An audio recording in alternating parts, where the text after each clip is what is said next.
5ই আগস্টের পর থেকে আমরা স্বাধীনভাবে কথা বলতে পারতেছি, আমরা আমাদের মত প্রকাশ করতে পারতেছি। আজকে এই মানিক মিয়া অ্যাভিনিউতে আমার মনে হয় না কোনো মানুষ কোনো শঙ্কা নিয়ে আসছে, প্রত্যেকে তার মনের আবেগ নিয়ে এখানে এসেছে 24-এর এই আজকের এই দিন 25 সালে এসে 1 বছর পরে পালন করার জন্য।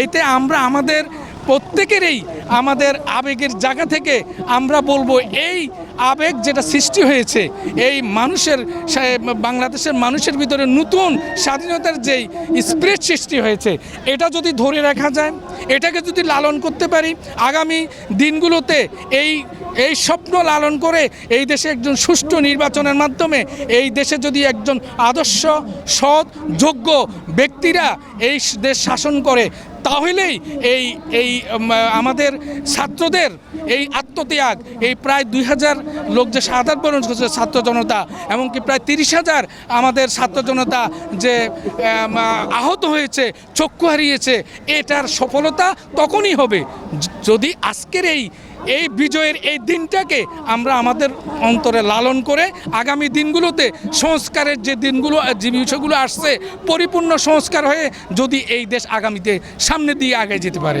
প্রচলিত বিভিন্ন পতাকায় মেজারমেন্ট নিয়ে বিকৃতি আছে, এটা আসলে আমি আইনের ক্ষুদ্র শিক্ষার্থী হিসেবে এটা আমার কাছে ব্যথিত করে, তা আমি নিজে বানিয়ে নিছি। এবং দুঃখ এবং পরিতাপের বিষয় একটা জিনিস যে বহির্বিশ্বে অনেক জায়গায় অনেক দেশে পতাকা মানে অফিসিয়াল পতাকা বিক্রি বা প্রচারণা হয়, কিন্তু আমাদের এখানে এটা নাই, এটা কেউ উদ্যোগ নেয় নেই, এই জন্য মানে বিন্দুমাত্র আক্ষেপও আছে। আর আরেকটা বিষয়, আমাদের দেশে মানুষের কাছে তো টাকার অভাব নাই, কিন্তু পতাকা বাংলাদেশ প্রশ্নে কেউই আসলে স্যাক্রিফাইস করতে চায় না, এরকম পতাকা সাধারণত দেখা যায় না, সেজন্য আমার আশা আর কি। আমরা যে প্রত্যাশা নিয়ে আসলে এই স্বৈরাচার পতন ঘটিয়েছিলাম ওইটা সম্পূর্ণভাবে পূরণ হয়নি, আশা করি ভবিষ্যতে হবে।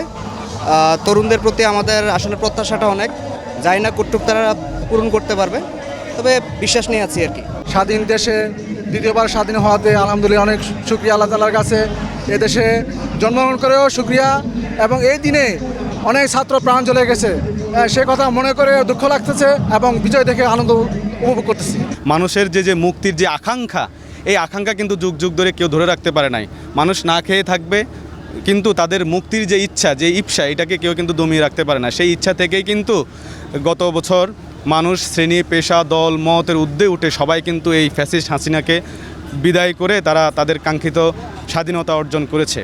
একটা আইন ব্যবস্থা, সুন্দর একটা আইন ব্যবস্থা চাই আমরা। এদেশে যা হয়েছে না হয়েছে, কিন্তু বর্তমানে যে ধরনের অনাকাঙ্ক্ষিত ঘটনা ঘটতেছে, বিশৃঙ্খলা, আমরা চাই যে দেশে আইনি ব্যবস্থা আসুক, আর সুন্দরভাবে দেশে আইন পরিচালনা হোক।